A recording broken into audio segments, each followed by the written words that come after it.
and it is the time of year again to freak out a little, so welcome to the mid-year book freakout tag.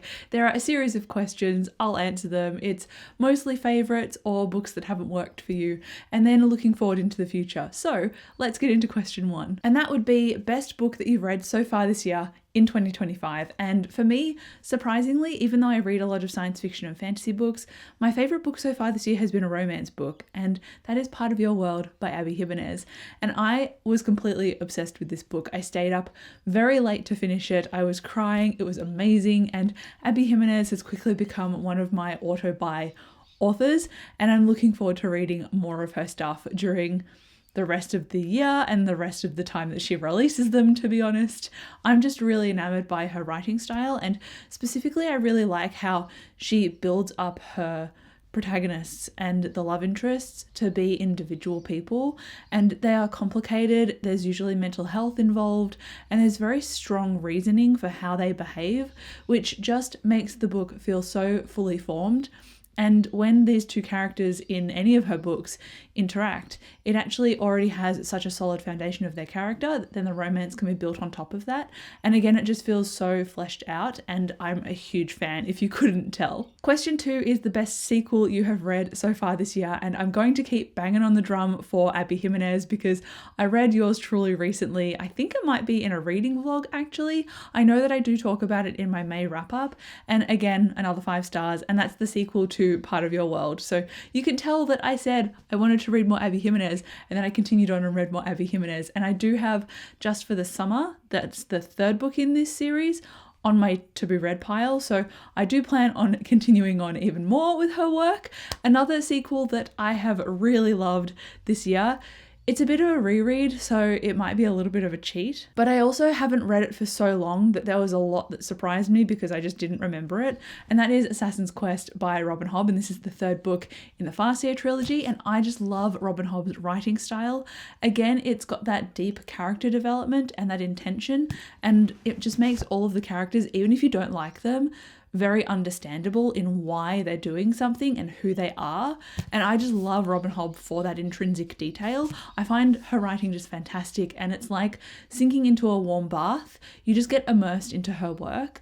Although if you want to rush through a book, like for a readathon or for a fantasy book, you want something fast-paced, this does have fast-paced moments, and it does through the series as well.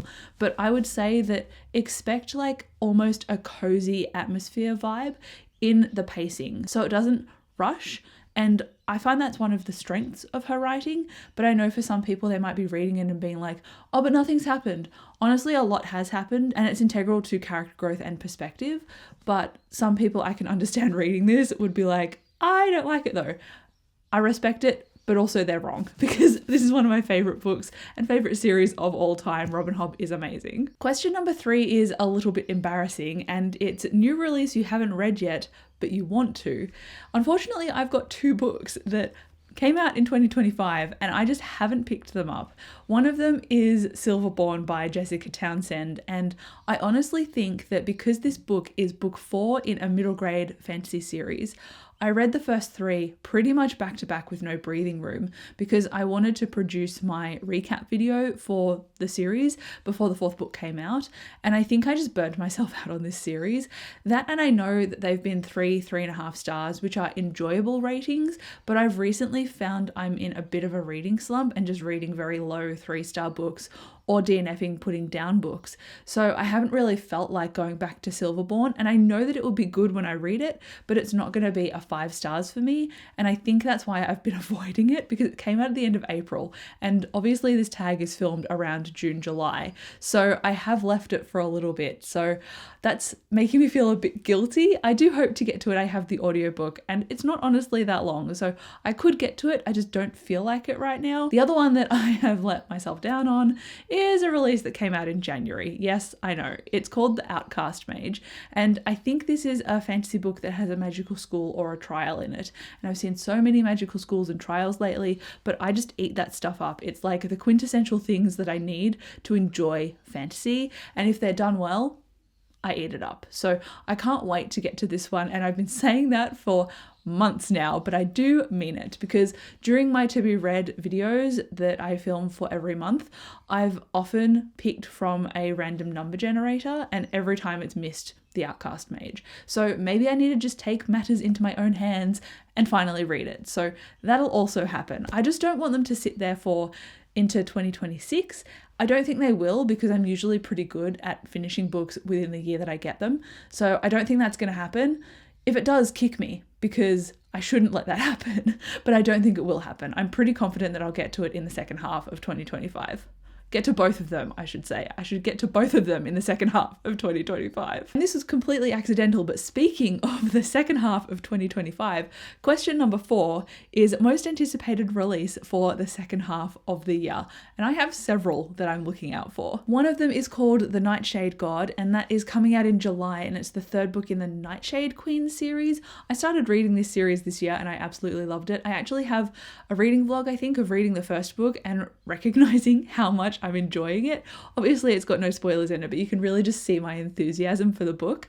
So I read that, I quickly read the second book, and I have been hankering to read the 3rd book ever since, and thankfully it comes out in July. Given that we are having our first baby in July though, I don't think I'm going to get to it immediately, but I will buy it. So it will be there for me when I'm ready to read it.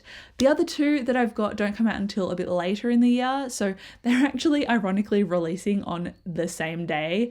And one of them is called The Blackfire Blade, and that is the sequel to The Silver Blood Promise, and I have a spoiler-free review of The Silver Blood Promise if you want to go and check out what that entails and see why I enjoyed it so much. It's got a murder mystery, it's got political conspiracy, and it's got an impulsive but clever main character, and I just really like that underdog characterization and the way the plot kept evolving. It was a fantastic read. I'm looking forward to continuing the series because I know that it's going to be action-packed and fast-paced, and I just love a mystery-centered fantasy book. I don't know what it is, but it just really gets me. I don't like mystery or crime or thriller usually by themselves, but if you are in a fantasy setting, I'm suddenly interested. So I'm looking forward to that one, and it comes out on the 11th of November. And funnily enough, another sequel that I want to read comes out on the 11th of November, and that is The Strength of the Few by James Islington. And I loved The Will of the Many. I also have a spoiler-free review of that one, and this is a Roman-inspired fantasy book, and it made my favourite books of all time, so I've also got a video of that. I'm just plugging all my videos apparently, and I have been anticipating this book for so long, and I really want to get a reread in of The Will of the Many before The Strength of the Few comes out. It might be optimistic for me to think that, but I want to do it anyway. And I would probably say that The Strength of the Few is my most anticipated release of 2025. So it is quite up there. I'm very much excited for it. Then we pivot from exciting anticipated releases into question 5, which was biggest disappointment. And I would say my biggest disappointment, or there's a couple of them on here, but one of them is called The Half-Built Garden. And I borrowed this book from my library, and thank goodness I did, because I ended up putting it down at 46 pages or something. And this is a sci-fi book, and it's supposed to be a soft sci-fi in the sense that it is character-centric and it's a first contact with aliens story. So it's a bit political, and it deals with a lot of family elements as well. And this woman named Jodie encounters aliens, and when she's out with her young newborn daughter and her wife, they run into these aliens, and because these aliens respect motherhood, it's what their culture is built on, they now do not want to speak to anybody else on Earth except for Jodie. So now she's got this huge responsibility, and the aliens are like, we have come to this Earth to save it, because all of the planets that we have not reached in time, and they've been completely desolate. Earth, though, is one that we have reached in time, and we can get everyone evacuated in order to save them, because the planet is deteriorating rapidly. And Jodie and the population of Earth know this, but they've begun to turn around climate change and make things work for the better. So they are improving the Earth, but these aliens are convinced that bad stuff is going to happen. So they're like, we need to evacuate everyone. So I didn't really read much past the point where the premise was just unveiled. So I can't really tell you how I feel about the way it went, but I honestly just found the writing style so incredibly boring that I could not continue reading it anymore. And that is so unfortunate, because it has a great premise, right? But I just did not care about any of the characters. They all felt kind of flat. I found the intention of the aliens just a bit boring and not well executed in terms of the plot. And again, I know I was really early into it, but it just didn't grip me. It didn't have that spark. Another big disappointment was Emily Henry, and I've enjoyed some of her work before, but this one was not it. And that is A Great Big Beautiful Life. And it's like this book was an almost ripoff of Evelyn Hugo, The Seven Husbands of Evelyn Hugo, because Evelyn Hugo, like Great Big Beautiful Life, has this unknown reporter go to a famous old school celebrity where the celebrity wants to tell their story. However, because Emily Henry was also focusing on a romance, whereas the other book was just focusing on her life and her story, it meant that Emily Henry couldn't really balance the two. And I found that the detail of the story and the background, I just wasn't interested in. I didn't care. And then the romance felt like the intimacy suffered as a result because there wasn't enough attention spent on the romance. So it was just like a low 3 stars for me, which is really unfortunate because I thought that she would be a new romance author, kind of like Abby Jimenez, that I could reliably go to, and she would be awesome. But it just wasn't awesome. And I pre-ordered this one and I'm so grumpy at myself for pre-ordering it. And then the last thing that I want to say was a big disappointment was I am a huge sucker for fantasy, right? I also am a huge sucker for cozy fantasy, and I tried some cozy fantasy titles, and I have a reading vlog dedicated to it where I inevitably gave up on trying to find a fantastic new cozy fantasy read, and instead I baked a cake for my friends' birthdays. So I just gave up on finding something good, and I was like, this feels failed, because I tried 4 different books in that vlog and it just did not work out. And I love this genre, but it just wasn't working. So that was one of the bigger disappointments, because pushing myself through 4 books to then go, none of them are good though, that was just ultimately reading slump material. Question 6 is biggest surprise, and I very usually research the books that I want to read, and I'm fairly decent, with some wiggle room, but fairly decent at picking my reading taste and whether I will like a book that I acquire. Sometimes I don't think about it in the sense of the cozy fantasy. I did buy a few of those, so that was poorly rehearsed on my part, but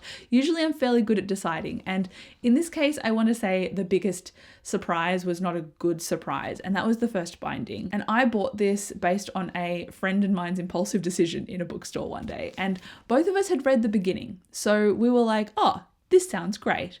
Unfortunately, it was not great. If you want more of my thoughts, I talk about it in my May wrap up, because I feel like I have rambled on about this book in so many videos lately, but it was just a high epic fantasy that struggled to get to the point, had poor characterization and poor inciting action, I guess, where we waited way too long for this to get to the point. And with a long book, sometimes you would expect that, but there's also naturally needing to be that hook that gets you invested. And I was just reading it, and the more I read, the more I didn't want to read it. So that would be my biggest surprise, because I genuinely thought, based on this cover and the fact that it was about this character who had this sordid history and past, I thought he would be telling his story and reminiscing, and we get to go back in his own head and kind of experience the journey. No, that wasn't what was happening, and it was vastly disappointing. So biggest surprise, unfortunate. Question 7 is favorite new author, and you can probably guess that this is Abby Jimenez, because I've got Just for the Summer on my TBR. I do plan on checking out her other books once I've finished this particular series, so I do like her work quite a bit. And if she goes down the path of Emily Henry, in the sense that I've loved some of her stuff and then other stuff I've just given 2 stars, I'm going to be vastly disappointed. So I'm really just hoping for the best for this author. Question number 8 I've always found weird, because it says newest fictional crush. So I'm gonna just bypass that particular specific answer and go instead on the lens of a character that I've got a newfound love for, and that would be Night Eyes in this book. Every time I read this, I realize how much I adore him, and he's not even human. So that is a testament to how good Robin Hobb's writing is, that she can even humanize something that is not human. Question number 9 says, what is your newest favorite character? And I wouldn't go favorite character necessarily, but these are some characters that stuck out to me, and I've got 2 of them from 2 different books. So firstly, I'll go with The Devils by Joe Abercrombie, and this is a grimdark fantasy that brings together a whole bunch of very dark, morally grey characters. They're called literally the devils, and they have to be sent on a quest. In this world, there is the threat of the elves as an invading force, and the elves are flesh eaters. However, one of the devils is called Sunny, and she is an elf. And she always feels really lonely and misunderstood and isolated because obviously she is an elf. This world hates elves and fears them as well, so she gets a lot of hatred, and she can literally hold her breath and turn invisible. So with that particular ability, she can observe different things and conversations that kind of reinforce that feeling in her.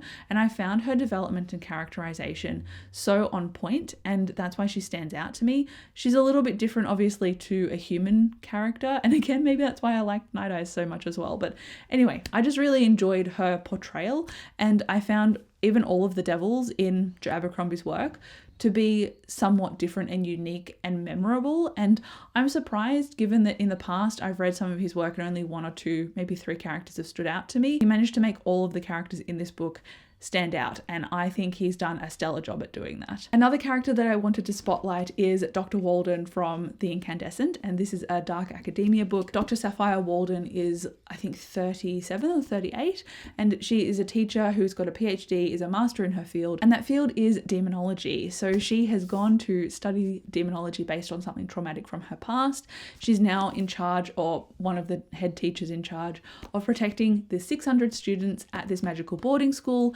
And at the beginning of the story, an incursion of a very powerful demon happens, and with help she stops it, and from that there's a few ripple effects. So that's what the plot follows. But I just really liked how steadfast as a character she was, and how she would very much have her own different identities in her head that she would be cognizant of when having a conversation. And so she would bring forth her Dr. Walden persona, or her Sapphy, which is her first name, that persona, depending on what the situation called for, if it was a personal situation, or if it was a work-focused situation, or if it was a mentoring a student situation. She would very much assess that. And I just really liked that quiet understanding of herself. It does get shaken up as well, which is what I liked about it, because it was set up so strongly that naturally you're going to have questions about it, or there's going to be some kind of adversity to that particular point of strength. So I just really liked this book for doing that. And I found that I was just really connected to her character, even though we've basically got nothing in common. So it was just really cool to read about that. So that's why she stood out to me as well. Question 10 is a book that made you cry. Need I say more? Then question 11 is a book that made you happy. And I don't know if I would say like happy, I think just relieved, honestly, to find a decent manga. And that would be Ragnar Crimson Volume 1, which is a dragon-centered manga. I just liked how it was set up. I like the journey that Ragnar is inevitably going to go on, and even though he's a bit impulsive and bullheaded and very strongly determined for one angle, I feel like he's going to grow a perception outside of that, and I'm looking forward to that roll-on effect of how it affects him and how his growth is in terms of his own power. I'm just looking forward to it. I love a good manga that has power levels in it, and this is the thing for me. The next question is the most beautiful book that you have bought this year, and I haven't bought this one, but it was gifted to me. I've got another one that I did buy though. So the first one is Blood of the Old Kings, because this cover looks absolutely beautiful. I love the yellow, orange and purple, and the scented sword and that character and the dragon. Like, how good does that look? I'm so excited for this one. It has necromancy in it as well. It says, in an empire fueled by necromancy, dead sorcerers are the lifeblood. I can't wait to try this. I'm hoping to try it in June. And then the other one that is absolutely stunning is this one, and I don't know if you can see it because the sun keeps going in and out, but it's got beautiful foiling on the front, and it's an epic fantasy as well, and I'm really enjoying myself. When you buy a beautiful book, it's always nice that the inside matches the outside, in the sense that I love the cover and I'm loving this read. And then lastly, we have question number 13, which is, what are the books that you need to read by the end of 2025? And I will be sharing my top TBR for July and the rest of the year. Again, because we're having a newborn at the end of June or early July, I'm not really sure yet. So at some point my reading is going to completely tank, and then hopefully after that it will pick up again. So I don't know what I want to read. I don't know what I'll be able to read, but I'm going to have plans anyway, because it is me and I always want a book in my hand. Something that I did mention earlier in this video though is that I would love to reread The Will of the Many, because again, this is one of my favorite books. It was on my best books of all time list that I shared recently, and again the sequel is coming out this year, so I would love to refresh myself, because so much went down at the ending that I feel like I remember some, but others have kind of skimmed past my radar, especially now that it's been a few months since I finished this. So I really need to reread this so that I am fully refreshed and fully revitalized before going into the strength of the few. So that is my aim. That is definitely going to be one of the books in my top TBR that is coming soon. And so that ends the mid-year book freakout tag. Mostly I'm just freaking out because I don't know what I'm going to be able to read the rest of the year, and I do have lofty goals and plans as per usual. So that is it for me. Let me know if you've got some books that you really want to get to for the later half of the year. I would love to know, especially if they are anticipated releases that I can also get on the bandwagon for, because I love discovering new books. But thank you so much for watching this video. Like, comment, subscribe if you enjoyed. I'll come chat to you down below, and I'll see you in my next video. Bye.